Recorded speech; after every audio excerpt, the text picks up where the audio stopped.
heading to Germany. The big game is, of course, tomorrow, but there are two semi-finals, and tonight Spain face France to find out who will play the Three Lions should they progress tomorrow night against the Netherlands. Well, our man on the ground in Dortmund is Jack Carson, and he joins us now.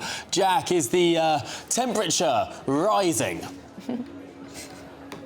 Well, given it's 30 degrees here in Dortmund, Tom, it definitely is. It's absolutely boiling and sweltering, but we are hopefully in for a scorcher here in Dortmund tomorrow. The atmosphere is building, lots of anticipation here in the city, of course, for England's semi-final, and also those eyes on, of course, the other semi-final tonight, Spain versus France, as to who, as you rightly said, England might well be facing if they're lucky enough. But come and talk to a couple of England fans with me that have already made it out here to Dortmund. We've got Tom and Joe. We're going to go to Tom first. Tom, tell us then, this is your first time out, you said, in Germany. I mean, how are you feeling about this semi-final? I'm buzzing for it, to be honest. A bit nervous, but yeah, buzzing.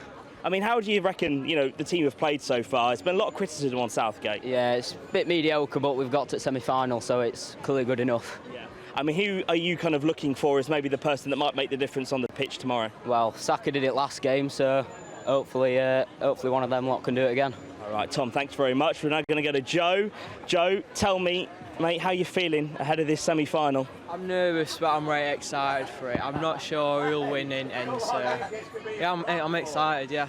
Yeah, I mean, obviously Luke Shaw made an appearance, again. For you, does he come straight in as the kind of the only fit left back? I'm not really sure because he's been injured since like February, hasn't he?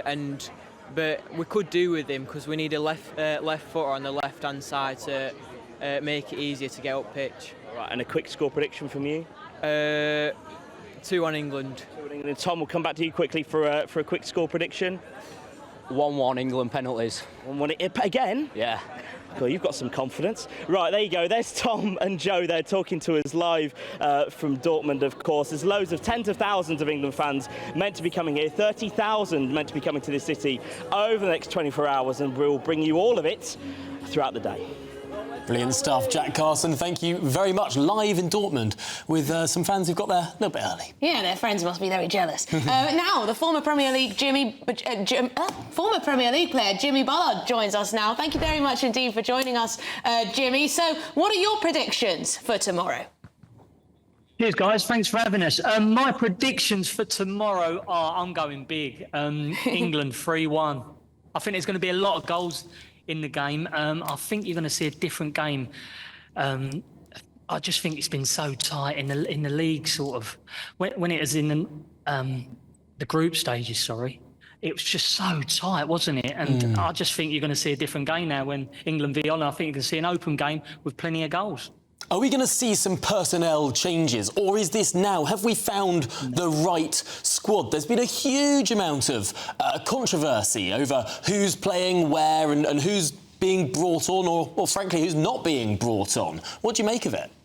Absolutely too much, in my opinion. I think he's going to stay with the same team. I don't think he can change. I think that's probably the best performance in this campaign we've seen. So I just don't see how he's going to change. I think Konza's the only one. If he is going to make a change, that's going to be changed. But even he played so well. But yeah, this is going to be a fantastic game. It's going to be open, I predict. And yeah, I just want you all to get behind the boys and give them some good support because we need you. Yeah, let's hope it doesn't go to penalties again. I'm not sure I can cope. Nah. I'm not sure the nation can cope with that kind of stress. Watching it through our fingers. Want to know what your take is on this German referee. There's been a bit of controversy, been done for fixing matches in the past. Yeah, there's been a lot talked about this. Do you know what? Referees never bothered me, and I don't think he's going to bother the boys. It's about getting out there, We're at this stage, you're in a semi-final.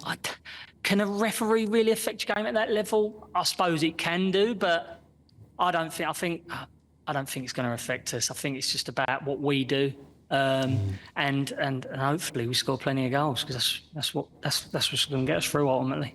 Well, it's not just the referee that perhaps we need to worry about, but also the fans. I mean, there's going to be about a 4-to-1 ratio of Dutch fans versus England fans, particularly in that famous yellow wall in the stadium. Well, that's the numbers because, of course, the location is so close to the Netherlands. We're expecting many, many more Dutch fans. Surely not. In your experience, your professional experience, does that sort of ratio matter? It will make an impact. Yeah, absolutely. You want to hear your fans more than the other fans. Absolutely. I can't believe that. It's the first time I've heard that. 4-1's a lot. I think that might have been those in the city rather than in the stadium. I might have got that. Okay. So those just around and about. Perhaps the stadium's a bit more balanced.